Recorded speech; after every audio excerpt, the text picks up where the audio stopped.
السلام علیکم ناظرین۔ بادشاہ رچرڈ گناہوں کے دھوئیں میں ایک سیاہ دھبے کی طرح آیا ہے۔ وہ ایک ایسا بدبخت بادشاہ تھا جس نے اسلام اور مسلمانوں کو ہر قسم کی تکالیف دینے اور اسلام کو دنیا کا سب سے نچلا مذہب قرار دینے میں کوئی کسر نہیں چھوڑی تھی۔ اس نے بے شمار جنگیں لڑیں۔ خاص کر جب بیت المقدس کی بات کی جائے تو سلطان صلاح الدین ایوبی رحمۃ اللہ علیہ نے اسے دھول چٹا دی تھی۔ پھر ایک عارضی معاہدہ سلطان اور بادشاہ رچرڈ کے درمیان ہوا، جس کے مطابق یہ دونوں فریق جنگ نہیں کر سکتے۔ جب جنگ نہ ہونے کا معاہدہ طے ہو گیا تو اس نے دوسرے ہتھ کنڈوں سے اسلام اور مسلمانوں کو ذلیل کرنے کی کوششیں شروع کر دیں۔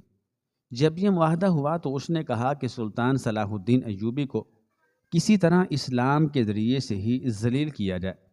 سلطان سے ایسے سوالات پوچھے جائیں کہ سلطان صلاح الدین ایوبی کو جس کے جوابات نہ آئیں اور وہ مسلمانوں کے سامنے سر جھکائے اور کہے کہ مجھے اس کا جواب نہیں آتا۔ حتیٰ کہ یہ بات بادشاہ رچرڈ اور عیسائی یہودی علماء بھی جانتے تھے کہ سلطان کو اللہ تعالیٰ نے جتنی طاقت تلوار چلانے میں دی ہے اس سے زیادہ علم کا سمندر بھی دیا ہے۔ آخر کار اس نے اس وقت کے چند نام نہاد مسلمان علماء کو زر و دولت دے کر خرید دیا اور اپنے یہودی عالموں کے ساتھ مل کر ان مسلمان عالموں سے اسلام کے بارے میں معلومات لینا شروع کر دی۔ مسلمان عالموں میں سے ایک کافی عمر رسیدہ مسلمان بزرگ عالم بھی تھا، جس نے چند عجیب و غریب اور نہایت کٹھن سوال بادشاہ رچرڈ کو بتائے کہ ان کا جواب سلطان کو ہرگز نہیں آئے گا۔ آخر کار ایک دن جب سلطان ایک بڑے مجمع سے خطاب کر رہے تھے تو بادشاہ رچرڈ پہنچا۔ سلطان صلاح الدین ایوبی نے پوچھا، کس کام کے لیے تم یہاں آئے ہو؟ فی الحال تو تم ہمارے مہمان ہو اور تمہاری عزت ہم پر فرض ہے۔ بادشاہ رچرڈ نے کہا کہ تم اسلام کے علم بردار بنے ہوئے ہو اور خانہ کعبہ کی تم لوگ پوجا بھی کرتے ہو۔ یہ ساری بات سارا مجمع سن رہا تھا۔ بادشاہ رچرڈ نے نہایت طنزیہ اور تکبرانہ لہجے میں کہا، سلطان یہ بتاؤ کہ خانہ کعبہ میں کیا کسی نے کبھی زنا جیسا گناہ کبیرہ کیا ہے؟ سارا مجمع حیران بھی ہوا اور غصہ بھی کرنے لگا کہ خانہ کعبہ میں بھلا کون اس طرح کی حرکت کر سکتا ہے؟ پھر بادشاہ رچرڈ بولا، وہ کون سا جوڑا تھا جس نے یہ بدکاری کی، اور تمہارا خدا اس وقت کہاں تھا؟ جس جوڑے نے خانہ کعبہ میں مباشرت کی اس کا نام کیا تھا؟ سلطان مجھے اس کے بارے میں تفصیل سے بتائیے تاکہ یہ سارا مجمع بھی سن سکے۔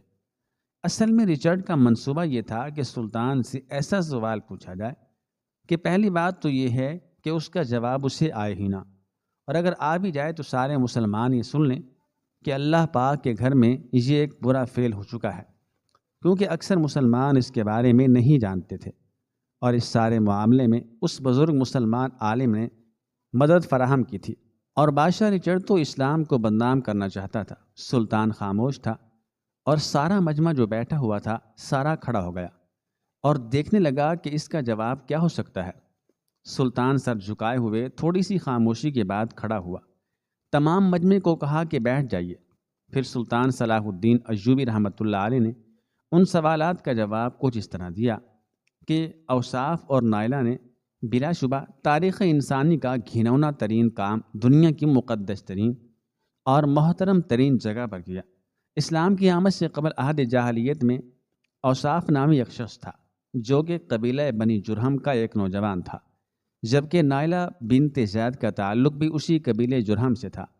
تاریخ میں مذکور ہے کہ نائلہ بنت زید ایک حسین عورت تھی جو نیم عریاں لباس میں اپنے حسن کی نمائش کرتی تھی، اور اسی حالت میں وہ طواف بھی کیا کرتی تھی۔ وہ اکثر لڑکوں کے ساتھ علاقے میں جسم اور کپڑوں کی نمائش کرتی تھی۔ ان لڑکوں میں ایک نوجوان لڑکا سردار اوصاف بھی شامل ہوتا تھا۔ ایک دفعہ اوصاف اور نائلہ تنہا خانہ کعبہ میں داخل ہوئے کہ اس وقت وہاں ان کے علاوہ کوئی نہ تھا۔ تنہائی کا موقع پا کر دونوں ایک دوسرے سے پیار بھری باتیں کرتے ہوئے بدکاری کرنے پر اتر آئے تھے۔ ان دونوں نے خانہ کعبہ میں زناکاری کی۔ جب انہوں نے خانہ کعبہ میں یہ شرمناک کام کیا تو اللہ تعالیٰ کی طرف سے ان پر قہر نازل ہوا، تو اللہ تعالیٰ نے ان دونوں کو پتھر کا بنا دیا۔ لوگوں نے ان دونوں کے پتھر جسم کو اٹھا کر باہر لا کر کھڑا کر دیا تاکہ لوگ ان دونوں کو دیکھ کر عبرت حاصل کریں۔ کچھ دن کے بعد مکہ کے لوگوں نے اوصاف کے بت کو اٹھا کر کوہ صفا پر کھڑا کر دیا، نائلہ کے بت کو اٹھا کر مروہ کے مقام پر کھڑا کر دیا۔ صفا اور مروہ خانہ کعبہ کے بالکل قریب وہ پہاڑیاں ہیں۔ جب نائلہ اور اوصاف کے بت کو وہاں کھڑا کیا گیا تو ان کی سزا یہ مقرر کی گئی کہ جو بھی صفا اور مروہ پر طواف کرنے کے لیے جائے تو وہ ان دونوں بتوں کو ایک ایک جوتا مار کر واپس آئے۔ کافی مدت تک جوتے والا سلسلہ جاری رہا۔ اس کے بعد لوگوں نے ان کو تھپڑ مارنا شروع کر دیا۔ لوگ ان بتوں اوصاف اور نائلہ کو ہاتھ لگانا بھی نامناسب سمجھتے تھے۔ وقت گزرنے کے ساتھ ساتھ عرب کے لوگوں نے ان بتوں کو محبت کی علامت سمجھنا شروع کر دیا تھا۔ قبیلہ میں اوصاف اور نائلہ کی کہانی کو بڑے فخر سے ایک دوسرے کو بیان کیا جانے لگا۔ اس کے بعد لوگوں نے ان کی محبت کو دیوی اور دیوتا ماننا شروع کر دیا۔ آہستہ آہستہ یہ صورتحال ہو گئی کہ اوصاف اور نائلہ کے بت کو عرب والے بڑے بتوں میں شمار کیا کرتے تھے۔ وہ ان پر منتیں مانگنے لگے، ان بتوں کو سجدے اور قربانی بھی دیا کرتے تھے۔ مکہ کے مشرکین نے خانہ کعبہ کی دیواروں کو نبیوں، فرشتوں اور بے شمار قسم کے بتوں کی تصویروں سے سجایا ہوا تھا۔ انہوں نے خانہ کعبہ کی دیواروں پر حضرت ابراہیم علیہ السلام اور حضرت اسماعیل علیہ السلام کی تصاویر لگائی ہوئی تھی۔ اس کے علاوہ نائلہ اور اوصاف کے بت بننے کے بعد ان کا بت اس کے ساتھ 360 بت بھی رکھے ہوئے تھے۔ بنو جرہم قبیلہ بڑے فخر کے ساتھ نائلہ اور اوصاف کی داستان دوسرے قبیلے کے لوگوں کو سنایا کرتے تھے۔ وہ اوصاف اور نائلہ کے بت کو مقدس مان کر اس کی عبادت کیا کرتے تھے۔ بڑے بڑے پجاریوں نے ان دونوں بتوں کو پھر خانہ کعبہ سے اٹھا کر صفا مروہ کے پہاڑوں کے وسط میں کھڑا کر دیا تھا۔ اس کے بعد وہ باقاعدگی سے ان بتوں کی پوجا کرنے لگے۔ جیسے جیسے اسلام پھیلتا گیا تو لوگوں نے ان پہاڑوں صفا اور مروہ پر جہاں اوصاف اور نائلہ کا بت تھا یہاں جانے کو گناہ تصور کرنے لگے۔ اس وقت نبی کریم صلی اللہ علیہ وسلم پر وحی نازل ہوئی کہ صفا اور مروہ پر جانے میں کوئی گناہ نہیں ہے، بلکہ حج اور عمرہ کرنے کے لیے دونوں عبادتوں میں صفا اور مروہ کی سعی کرنے کو لازم قرار دیا گیا تھا۔ فتح مکہ کے موقع پر نبی اکرم صلی اللہ علیہ وسلم نے حضرت علی شیر خدا رضی اللہ تعالیٰ عنہ اور دوسرے صحابہ کرام رضوان اللہ تعالیٰ علیہم اجمعین کے ساتھ مل کر اوصاف اور نائلہ اور بے شمار بتوں کو ریزہ ریزہ کر دیا تھا۔ آپ صلی اللہ علیہ وآلہ وسلم نے فتح مکہ کے موقع پر جن بتوں کو توڑا تھا ان میں مشرکین کے مشہور بت منات اور بہت سے بت بھی شامل تھے۔ تاریخ میں ان کی تعداد تقریباً 360 بیان کی جاتی ہے۔ حبل بت کو مشرکین سب سے زیادہ اہمیت دیتے تھے۔ حبل کے معنی بہت طاقتور کے ہیں، اس لیے عربوں نے اس بت کو حبل کا نام دیا تھا۔ حبل بت سرخ عقیق سے تراشا ہوا تھا۔ یہ بت قریش کے لوگوں کو انسانی شکل میں بنا ہوا ملا تھا۔ قریش مکہ نے اس بت کو خانہ کعبہ کی چھت پر کھڑا کیا ہوا تھا۔